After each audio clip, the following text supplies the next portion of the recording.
আসসালামু আলাইকুম। কিভাবে গেছেন, কত টাকা লাগছে, কোন ক্যাটাগরিতে গেছেন, একটি ভিডিও দিবেন বলেছিলেন। আমি 2019 সালে স্টুডেন্ট ভিসার জন্য একটা কোচিংয়ে ভর্তি হই, আর আমার ডকুমেন্টসগুলো সব জাপানে এক বড় ভাই ছিল, তার মাধ্যমে জমা দেই, কিন্তু ওটা হয় নাই। করোনার সময় ওটা অফ হয়ে গেছে। তো তারপরে আমি বিএসসি ইঞ্জিনিয়ারিং কমপ্লিট করি। 2022 সালে আমার কমপ্লিট হয়, প্লাস একটা স্যার ছিল সুমন স্যার নামে, কোরিয়ান ল্যাঙ্গুয়েজ শেখায়।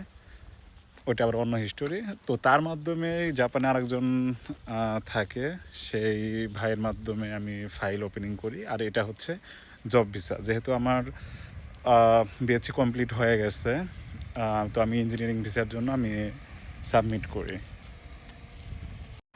প্রথমে বলছিল 3 থেকে 6 মাসের ভিতরে আমার সব কিছু হয়ে যাবে, মানে ভিসা হাতে পাবো, জব ভিসার যেটা ইন্টারন্যাশনাল জব ভিসা। বাট 3 মাস, 6 মাস, 1 বছর চলে যায়, কোনো হয় নাই।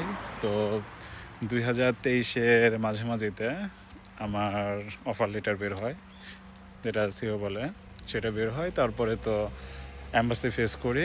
আর এটার ভিতরে আমি 2019-এ যখন স্টুডেন্ট ভিসার জন্য অ্যাপ্লাই করছিলাম, তখন আমি 3 মাস একটা কোর্স করছিলাম N5-এর। 3 মাস সময় লাগছিল।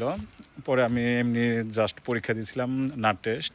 তো সেটাতে একটা পাস নাম্বার আসছিল, পাস করে করছিলাম। তারপরে তো করোনা আসলো, পরে আর কিছু হয় নাই। তারপরে সব কিছু ডকুমেন্টস নিয়ে অ্যাম্বাসি ফেস করলাম জুলাইতে। তারপরে আলহামদুলিল্লাহ ভিসা হয়ে গেল। তো আমি 2023-এর জুলাইয়ের 25 তারিখে জাপানে পা রাখলাম।